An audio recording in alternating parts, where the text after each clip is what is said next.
que je peux vous dire quelque chose? Oui. J'ai l'impression que vous ne nous écoutez pas. Vraiment, c'est un vrai malaise que j'ai. C'est-à-dire que j'ai l'impression qu'en France, on pense à notre place, on nous dit ce que nous voulons, ce que nous devons être, sans nous demander notre avis. Et ce sentiment est puissant. Si moi, je le ressens.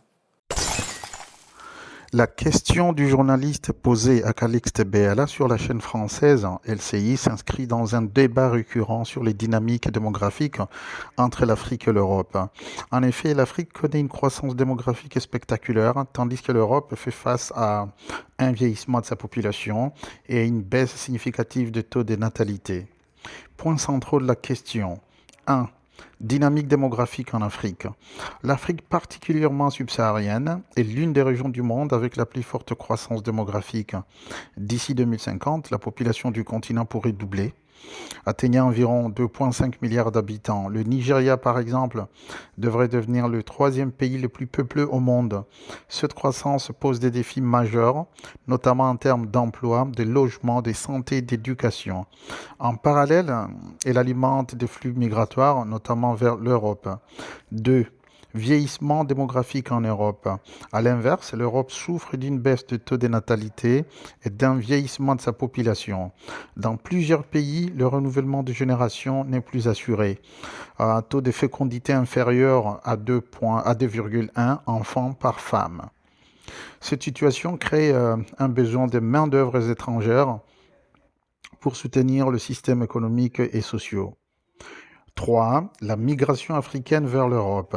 L'idée selon laquelle une partie importante de la population africaine pourrait migrer vers l'Europe est une question controversée.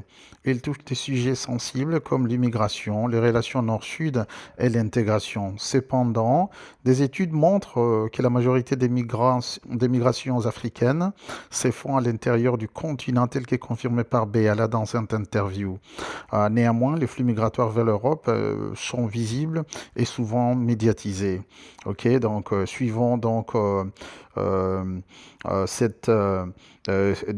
ces débats et puis je vous reviens tout juste après.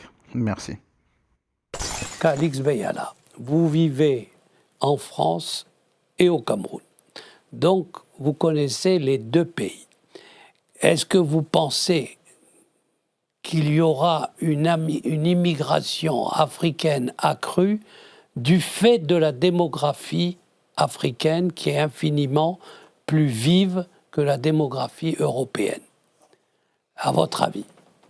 Émile, est-ce que je peux vous dire quelque chose? Oui. J'ai l'impression que vous ne nous écoutez pas. Vraiment, c'est un vrai malaise que j'ai. C'est-à-dire que j'ai l'impression qu'en France, on pense à notre place, on nous dit ce que nous voulons, ce que nous devons être, sans nous demander notre avis. Et ce sentiment est puissant. Si moi, je le ressens, j'imagine, moi qui suis en France depuis des décennies, j'imagine que l'Africain le ressentirait, qui n'est pas venu 10 millions de fois plus. Est-ce qu'à un moment, on a posé la question aux Africains de savoir si de cette économie ils veulent? Est-ce qu'ils veulent de cette aide-là? Est-ce qu'ils veulent de ce type de développement-là? Personne ne nous interroge jamais sur nos désirs. C'est comme si on n'existait pas. Et je pense que le grand mal ne vient ni de l'économie. Ça vient de ce qu'on peut appeler le fait de ne pas voir l'autre, de l'ignorer, peut-être même de le mépriser. Je pense que le mal vient de là. Et tant que l'élite française ne changerait pas sa vision de moi, rien ne changera. Vous pouvez me dire qu'on a mis tel à tel endroit, mais ce n'est pas tel endroit qui change la donne. C'est la pensée de tel à tel endroit. Oui. Cher ami. Donc, je vais vous dire, les Africains n'ont pas à gérer la crise démographique de l'Occident. L'Occident choisit... Oui, mais là, on parle de la démographie en Afrique. Mais justement, les Africains aiment faire leurs enfants. Voilà. Ils estiment que c'est une richesse. Chaque femme aime faire 4, 5, 6 enfants. Et l'Afrique est tellement, excusez-moi, grande, qu'il y a à peine 0,2% des Africains qui partent. L'immigration africaine est d'abord inter-africaine. Au fait, comme on dit en français, parlons peu, parlons bien. Moi, la question que je me pose souvent par rapport à ces flux migratoires, quand au fait, les Européens se posent des questions sur le fait qu'ils se sentent, hein, donc ils se sentent menacés par cette démographie galopante en Afrique. Mais en réalité, comme le prouve Calixte Béala, et il le dit bien, si vous comparez un pays comme la Chine, hein, donc c'est juste un exemple que je vais donner, la Chine n'a pas la taille du continent africain, non, mais la Chine a combien, c'est combien sa population? Ouais, tu vois. Alors, juste pour dire que un continent comme l'Afrique, ça pourrait contenir 3, 4 fois plus que sa population actuelle. Hein. Donc c'est véridique, ça c'est la réalité, c'est pas un mensonge. Et au lieu que ces Occidentaux, hein, surtout le Français, continuent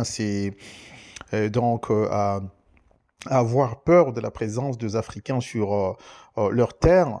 Moi, je crois que actuellement, je comprends bien. Ok, en cette année 2024-2025, je comprends que la France est confrontée à une crise. Hein. C'est pas seulement la France, c'est toute l'Union européenne. Ces gens-là, chers Africains, vous devez comprendre, ils sont confrontés à une crise économique, à une crise financière très très profonde. Hein. Ça, je vous l'ai dit. Et juste pour que vous compreniez que ce n'est que les débuts, non, ce n'est que les débuts. Donc, les jours à venir s'annonce très, très, comme étant très, très mauvais. OK? Donc, pour la météo financière, disons, de l'Union européenne. Notre continent, et là je dis notre continent, est si vaste qu'elle pourrait contenir les 2 milliards ou 3 milliards d'êtres humains sans problème. Et la seule chose à faire, c'est le développement. Permettez-nous de ne plus avoir nos dictateurs, tous ces gens qui nous suivent, ce n'est même pas forcément la France, qui nous écrasent, qui sont sur place, qui sont d'autres Africains. Et ça là, on a l'impression que dès qu'il y a un petit dictateur qui naît quelque Oui, mais part, enfin, vous savez la France bien, bondit pour aller saluer. Vous savez bien qu'on... Waouh, quelle réponse de Calixte Béala. En tant qu'écrivaine et observatrice de relations entre l'Afrique et l'Europe, Calixte Béala a probablement mis en avant les responsabilités historiques et économiques. Ça, c'est le premier point. Donc, les responsabilités historiques et économiques. Et là, rappeler les liens historiques, notamment liés à la colonisation qui favorise les migrations vers les anciennes puissances coloniales.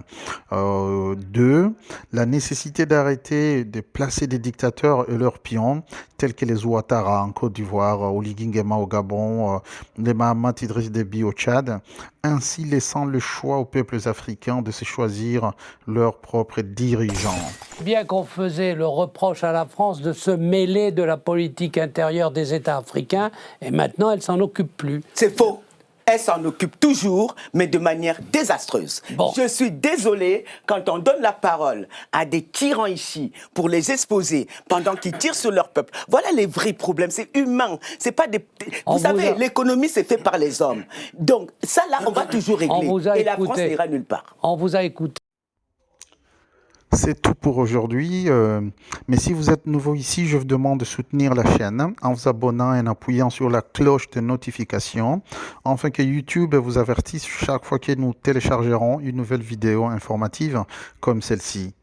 Aimez et partagez cette vidéo et bien sûr, n'oubliez pas de nous laisser un commentaire en nous disant de quel pays vous regardez la vidéo. Alors la question du jour est la suivante. Comment l'Europe pourrait-elle collaborer avec l'Afrique pour transformer cette dynamique démographique en une opportunité mutuellement bénéfique plutôt que de la percevoir comme une menace? Alors, laissez vos commentaires en bas. Merci.